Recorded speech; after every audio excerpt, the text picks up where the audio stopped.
बिस्मिल्लाहिर्रहमानिर्रहीम। अस्सलाम वालेकुम डियर स्टूडेंट।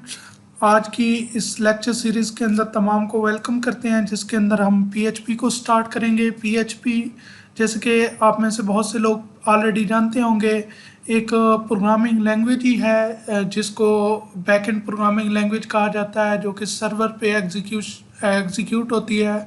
और इसको हम जो यूज़ करते हैं वो ज़्यादातर वेब एप्लीकेशंस के लिए ही यूज़ करते हैं। और जब भी हमें वेब एप्लीकेशन में अपने सर्वर साइड पे कोई प्रोग्रामिंग कोडिंग इम्प्लीमेंट करनी होती है, कोई रिज़ल्ट प्रोड्यूस करवाने होते हैं, या हमें कुछ भी डेटाबेस के साथ कनेक्टिविटी और डेटाबेस के अंदर रिकॉर्ड्स को मैनिपुलेट करवाना होता है, तो हम पीएचपी को ही यूज़ करते हैं। तो आइए आज के इस फर्स्ट लेक्चर के अंदर हम पीएचपी के बेसिक सिंटैक्स को कवर करने की कोशिश करेंगे और बेसिक चीज़ों को। तो सबसे पहले पीएचपी का जो टैग है वो कैसे स्टार्ट होता है या पीएचपी को कैसे लिखा जाता है। जैसे आपको पता है हर लैंग्वेज के अंदर कोई ना कोई सिंटैक्स होता है, उसको लिखने का तरीकाकार होता है चीज़ों को। तो इसी तरह पीएचपी का भी अपना एक सिंटैक्स है। तो पीएचपी लैंग्वेज को जब भी हम स्टार्ट करेंगे तो हम इस तरह एंगल ब्रैकेट और फिर उसके बाद क्वेश्चन मार्क का सिंबल है और फिर पीएचपी, ये हमारी पीएचपी की स्टार्टिंग होगी। और याद रखिएगा इसके जो क्लोजिंग है वो हमारी क्वेश्चन मार्क और एंगल ब्रैकेट के ऊपर होगी। इसके बाद आपने जो याद रखना है कि जो पीएचपी की जो भी फाइल हम बनाएंगे, ये क्योंकि हमने कहा कि बैकएंड प्रोग्रामिंग लैंग्वेज होती है, तो इसके लिए हमारे पास सर्वर का होना ज़रूरी है। या तो आप ऑनलाइन सर्वर कोई भी परचेज़ कर सकते हैं, या सर्वर सिस्टम आप बाकायदा एक बना के रख सकते हैं, या आपको ऐसे कुछ सॉफ्टवेयर मिल जाते हैं कि आप अपनी ही मशीन को एज अ क्लाइंट भी यूज़ कर सकते हैं और एज अ सर्वर भी यूज़ कर सकते होते हैं। यानी अपने सिस्टम का आप कह सकते हैं, आसान वर्डिंग में अगर आपको समझाऊं तो आप कह सकते हैं कि आपके सिस्टम का कुछ पार्ट जो है वो एज अ सर्वर वर्क करेगा। उसमें कुछ फोल्डर्स भी बन जाएंगे जो सर्वर के हिस्से में आएंगे, और आपका कुछ जो सिस्टम है वो एज अ सर्वर काम करने लग जाएगा। उसके लिए आप जैम वैम या किसी भी ऐसे सॉफ्टवेयर को यूज़ कर सकते हैं। मैंने जो इसके लिए यूज़ किया हुआ है, इंस्टॉल किया हुआ है, वो जैम सॉफ्टवेयर है। आपको यहाँ पे जैम को जब भी इंस्टॉल करेंगे तो जैम को स्टार्ट करने के लिए आप जैम का कंट्रोल पैनल, चाहे तो आप यहाँ से स्टार्ट मेन्यू से इसको रन कर लें, या चाहे आपने जहाँ पे इंस्टॉल किया है वहाँ से जाके इसको स्टार्ट कर सकते होते हैं। और आपको अगर पीएचपी का कोड रन करना है तो उसके लिए अपाची सर्वर का इंस्टॉल होना भी ज़रूरी है और अपाची सर्वर का यहाँ से रन होना भी ज़रूरी है, तभी ये हमारी पीएचपी को कोड को एग्जीक्यूट कर पाएगा। अब ये जितना भी पीएचपी की फाइल हम बनाएंगे, इसको हम डेस्कटॉप या कहीं पे भी ऐसे स्टोर नहीं करेंगे, क्योंकि हमने कहा कि ये सर्वर साइड प्रोग्रामिंग लैंग्वेज है और इसके लिए सर्वर की तरफ ही एग्जीक्यूशन होती है। तो उसके लिए हमें इसकी बाकायदा एक डायरेक्टरी गिवन होती है। जैसे जैम के अंदर आप यहाँ से एक्सप्लोरर में जाके इसके कंट्रोल पैनल से, या आप ख़ुद से भी याद रख सकते हैं कि जैम जहाँ भी हम इंस्टॉल करेंगे तो उसके अंदर एक htdocs का फोल्डर बनता है। मैंने यहाँ पे एक्सप्लोरर पे क्लिक किया तो ये मुझे जैम के अंदर ले जाएगा, मेरा सी के अंदर इंस्टॉल है। आप किसी भी डायरेक्टरी के अंदर कहीं भी इंस्टॉल कर सकते होते हैं। जैम इंस्टॉल होगा तो आपके पास ये फोल्डर ओपन होगा और आप यहाँ से htdocs को क्या कर सकते हैं, इस फोल्डर को आप ओपन कर सकते हैं। तो इस फोल्डर को विज़िट करके आप क्या कर सकते हैं, इस फोल्डर के अंदर आप अपनी इसी के अंदर ही फाइल सेव करके आप इसको एग्जीक्यूट करवा सकते हैं। या आप चाहें तो बेहतर जो तरीकाकार है, आप जो भी प्रोजेक्ट करने जा रहे हैं या जिस किस्म का आपका टास्क है, आप उसका एक फ़ोल्डर बनाते जाएं ताकि फ़ाइल्स आपकी बेहतर तरीके से मैनेज हो सकें। जैसे मैं यहाँ पे बना लेता हूँ पीएचपी लेक्चर्स के नाम से एक फोल्डर बना लेता हूँ। अब जो भी हम फाइल रखेंगे, बेहतर था कि हम इसके अंदर जो है वो स्पेसेस ना दें, मतलब प्रॉब्लम कोई नहीं है, लेकिन बेहतर तरीका होता है कि आप फोल्डर में भी स्पेसेस ना दें जहाँ पे कोड रख रहे हैं। अदरवाइज़ कोई इशू नहीं है, आप फाइल नेम के अंदर भी स्पेसेस डाल सकते हैं और यहाँ पे आप इस फोल्डर के अंदर भी, जैसे मैंने PHP लेक्चर के नाम से, स्पेस लेक्चर के नाम से फोल्डर रख दिया।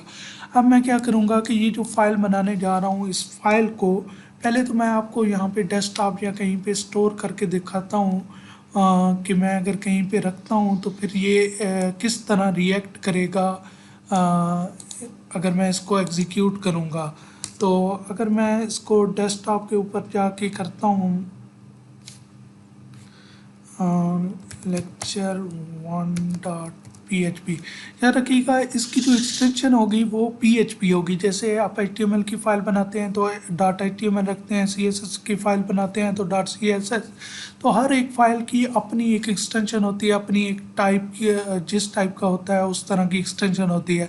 तो इसकी एक्सटेंशन जो फाइल की होगी वो PHP की होगी। तो ये हमारी फाइल जो सेव हो रही है वो डॉक्यूमेंट्स में हो रही है। तो हम इसको डॉक्यूमेंट्स से यहाँ पे विज़िट कर लेते हैं। तो डॉक्यूमेंट में देखें तो ये lecture1.php की फ़ाइल बन गई है। अब देखें बाय डिफ़ॉल्ट तो ये ओपन हो रही है नोटपैड के अंदर, नोटपैड प्लस प्लस के अंदर। लेकिन मैं अगर इसको फॉर एग्ज़ाम्पल यहाँ से क्रोम या किसी भी एप्लीकेशन, ऐसी एप्लीकेशन को यूज़ करते हुए इसको ओपन करता हूँ, तो चलिए मैं डायरेक्ट इसको ड्रैग एंड ड्रॉप कर देता हूँ क्रोम के अंदर। तो आपने देखा कि मुझे वही code as it as display हो गया ब्राउज़र के अंदर। तो जब भी आपने इसको प्रॉपर वे में एग्जीक्यूशन करनी है तो आपने क्या करना है, सिंपल इसको सेव करना है। और सेव कहाँ पे करना है, htdocs फोल्डर के अंदर। तो यहाँ से सेव एज करते हैं या सिंपली Ctrl+S भी प्रेस करके आप पहली बार इसको सेव कर सकते होते हैं। तो मैं इसको जो डायरेक्टरी है वो मैंने कहा था कि हमारा जो XAMPP है वो C के अंदर पड़ा है, XAMPP और htdocs फोल्डर, और वहाँ पे हमने एक फ़ोल्डर बनाया है जो कि PHP लेक्चर के नाम से है। तो हम उसके अंदर स्टोर करेंगे। अब सबसे पहले तो हम देख लेते हैं कि हमारा जो XAMPP है वो सही चल रहा है या नहीं चल रहा। तो उसको चेक करने के लिए आप जस्ट लोकल होस्ट लिखेंगे और लोकल होस्ट लिख के इंटर करेंगे तो यहाँ पे आपके पास ये डैशबोर्ड XAMPP का आ जाएगा। तो इसका मतलब है हमारा XAMPP तो सही वर्किंग कर रहा है, यानी हमारा जो PHP अपाची है सर्वर वो चल रहा है। तो अब हम क्या करते हैं, अब हम अपने ही कोड को क्या करते हैं, एग्जीक्यूट करने की कोशिश करते हैं। अभी हमने उस फाइल के अंदर कुछ भी नहीं लिखा। अगर हमारी फाइल जो है वो प्रॉपर चलेगी तो हमें कोई भी एरर नहीं आएगा। तो हमने फ़ोल्डर बनाया था PHP लेक्चर्स के नाम से। तो PHP लेक्चर्स फ़ोल्डर को ओपन करता हूँ, एक्सेस करता हूँ, तो ये मुझे एक ही फ़ाइल जो कि अभी मैंने सेव किया lecture1.php के नाम से तो पड़ी हुई नज़र आ रही है। अगर मैं इस फाइल को यहाँ पे index.php से सेव करता तो फिर मुझे यहाँ पे डायरेक्टरी, इस डायरेक्टरी के अंदर जो है वो फ़ोल्डर फाइल शो ना हो रही होती। तो क्योंकि ये lecture1.php है और मैंने डायरेक्ट इस फाइल का पाथ मुकम्मल नहीं लिखा, तो ये जितनी भी इस डायरेक्टरी के अंदर फाइल पड़ी होंगी, अगर index.php या index.html फाइल एग्जिस्ट नहीं करती तो मुझे तमाम फाइल यहाँ पे डिस्प्ले हो जाएंगी और उसमें से जिसको भी चलाना चाहूँ मैं यहाँ पे चला सकता हूँ। मैं डायरेक्ट यहाँ पे फाइल का नेम .php लिख के भी इसको क्या कर सकता हूँ, एग्जीक्यूट कर सकता हूँ। तो अब मैं यहाँ पे क्या करता हूँ, lecture1.php को चलाता हूँ। तो ये देखें, इसका मतलब है हमारी जो फाइल है वो सही रन हो रही है, उसके अंदर किसी किस्म का कोई एरर नहीं है। हमने लाजमी बात है अभी कोई कोड नहीं लिखा, लेकिन हमने फ़ाइल को तो चेक किया है कि फ़ाइल हमारी इस तरीके से प्रॉपर वे से चल रही है या नहीं। अब इसके अंदर सिंपल मैं एक ही लाइन लिखता हूँ, जैसे हम नॉर्मली जो भी प्रोग्रामिंग लैंग्वेज करते हैं तो उसके अंदर जो पहला है हम कुछ डिस्प्ले करके करते हैं, स्क्रीन पे डिस्प्ले करवाते हैं या प्रिंट वगैरह कुछ भी करके देखते हैं, जिसमें हम नॉर्मली हेलो वर्ल्ड लिख देते होते हैं। तो हम भी यहाँ पे क्या करते हैं, हेलो वर्ल्ड को डिस्प्ले करके देखते हैं। तो मैंने यहाँ पे याद रखिएगा, जैसे मुख्तलिफ़ लैंग्वेजेस के अंदर मुख्तलिफ़ फंक्शंस यूज़ होते हैं उसके लिए डिस्प्ले करने के लिए। तो यहाँ पे याद रखिएगा एको आपने यूज़ करना है जब भी कोई आपने डिस्प्ले करवाना होगा।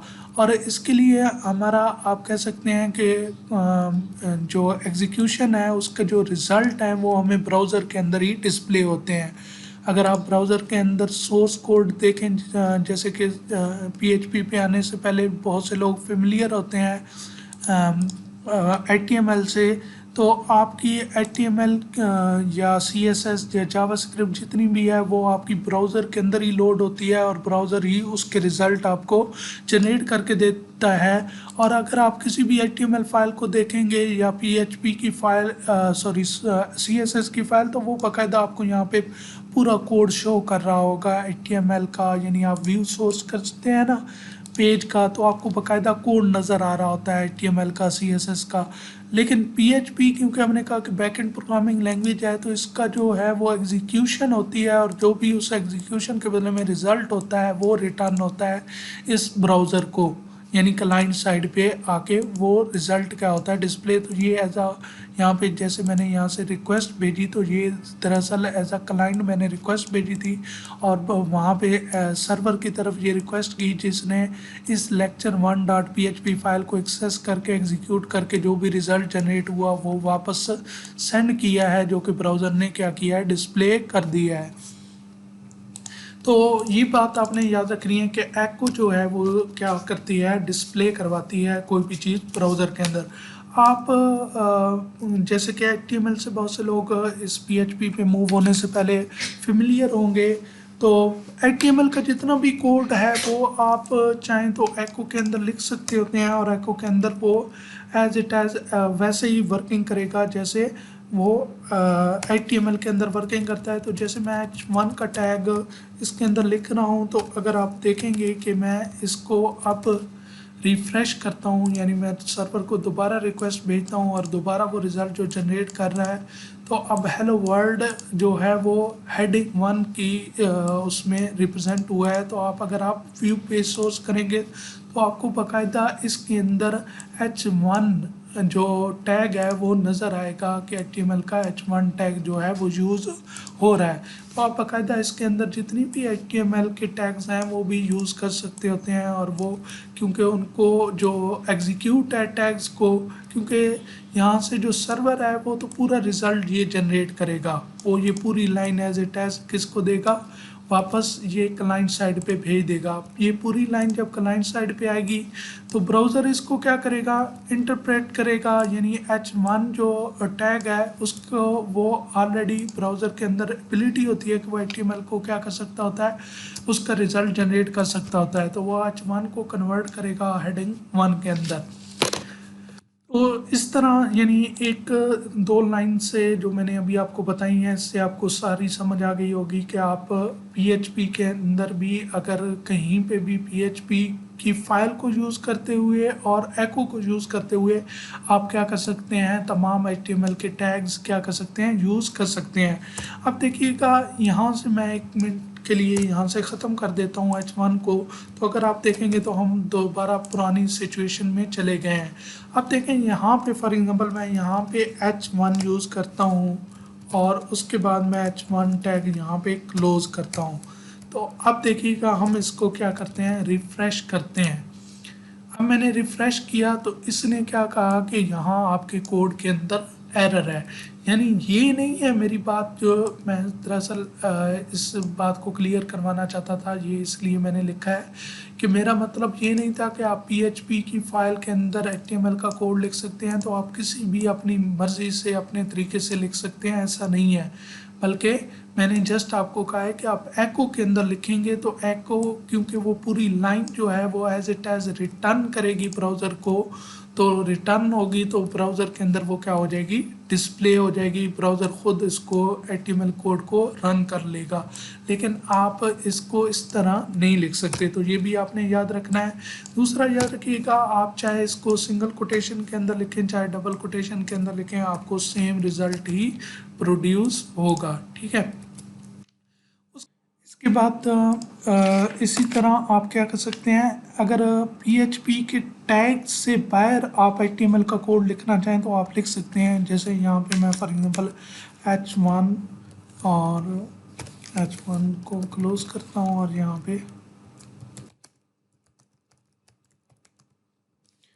लिख देता हूँ। तो अब मैं इसको एग्जीक्यूट करता हूँ तो आप देखेंगे कि बाकायदा प्रॉपर आपको हेडिंग 1 भी डिस्प्ले हुई, HTML कोड रन हुआ और यहाँ पे PHP कोड। तो आप क्या कर सकते हैं, HTML CSS और PHP या जावास्क्रिप्ट के कोड को एक ही फाइल के अंदर लिख सकते हैं और उस फाइल को फिर याद रखिएगा कि PHP एक्सटेंशन के साथ सेव करना पड़ेगा। अगर यही सेम कोड मैं HTML के साथ सेव कर दूं तो फिर ये HTML का कोड तो रन हो जाएगा, लेकिन ये याद रखिएगा ये आपको एज इट एज डिस्प्ले होगा, जो कि आपकी एक एरर होगी, यानी आपका ब्लंडर होगा। तो PHP का कोड जिस भी फाइल के अंदर होगा वो चाहे एक ही लाइन है, तो आपको अगर उसको प्रॉपर एग्जीक्यूट करवाना है तो आपको PHP के एक्सटेंशन के साथ ही उसको सेव करना पड़ेगा। तो यानी हम क्या कर सकते हैं, मिक्स भी कर सकते हैं कोड PHP का, HTML का, CSS और जावास्क्रिप्ट का एक ही फाइल के अंदर। इसी तरह हम चाहें तो इस PHP के कोड के बाद भी क्या कर सकते हैं, HTML का कोड लिख सकते हैं। इसी तरह याद रखिएगा, यहाँ से एक और बात भी हमें समझ आती है कि PHP का कोड ये नहीं है कि हमने स्टार्ट पेज के स्टार्ट से ही PHP का टैग स्टार्ट करना है और PHP की स्टार्टिंग करनी है और क्लोजिंग जो है वो एंड पे जाके करनी है। हम कहीं भी इसकी स्टार्टिंग कर सकते हैं, कहीं भी क्लोजिंग कर सकते हैं, यानी बाकी हो सकता है हमारा पेज के अंदर कुछ और कोड हो HTML CSS, लेकिन हम इस PHP के कोड को कहीं भी ऐड कर सकते हैं। लेकिन हमें ये याद रखना है कि हम जो भी जिस फाइल के अंदर PHP का कोड रखेंगे उसको .php एक्सटेंशन के साथ सेव करेंगे। सेकंड वन, अगर PHP के अंदर आप कमेंट्स ऐड करना चाहते हैं तो जैसे देखें अभी हेलो वर्ल्ड जो है वो मैंने 2 बार लिखा है, तो आपको यहाँ पे 2 बार हेलो वर्ल्ड नज़र आ रहा है। तो कमेंट्स अगर आपने बनाना है तो कमेंट्स आप इस तरह लिख सकते हैं, या जैसे मैं लिख देता हूँ इस और फर्स्ट PHP। तो कमेंट्स का सबको आइडिया होता है कि ये किस पर्पज़ के लिए यूज़ होते हैं। तो आप बनाना चाहते हैं तो ये याद रखिएगा कि ये एक्सक्लूड कर देता है, यानी इसको शामिल नहीं करता एग्जीक्यूशन में, ये इग्नोर हो जाते हैं। तो यहाँ पे भी ये दोनों हमारी लाइंस जो हैं वो इग्नोर हो गई हैं क्योंकि हमने इनको कमेंट्स बना दिया है। ये सिंगल लाइन कमेंट्स है। अगर आप मल्टी लाइन कमेंट बनाना चाहते हैं तो उसका भी बहुत से लोगों को पहले से ही आइडिया होगा, तो आप क्या कर सकते हैं, उसको इस तरह मल्टी लाइन कमेंट्स बना सकते हैं। तो आज के लिए इतना ही काफ़ी है। उम्मीद है आपको बहुत अच्छे से समझ आई होगी। किसी किस्म का कोई क्वेश्चन हो तो आप पूछ सकते हैं। इस बेसिक एग्जांपल को जो एको के अंदर आप कोई भी टेक्स्ट जो है उसको लिख के डिस्प्ले करके प्रॉपर चेक कर लें कि आपका जैम्प आपका या जो भी सॉफ्टवेयर है वो सही वर्किंग कर रहा है, या आपके पास अगर कोई ऑनलाइन सर्वर है तो आप उसको भी यूज़ कर सकते हैं। तो आप प्रॉपर कोड को एग्जीक्यूट करके देखें ताकि हम नेक्स्ट लेक्चर के अंदर नेक्स्ट मूव हो सकें। थैंक यू सो मच, ख्याल रखिएगा, अल्लाह हाफिज़।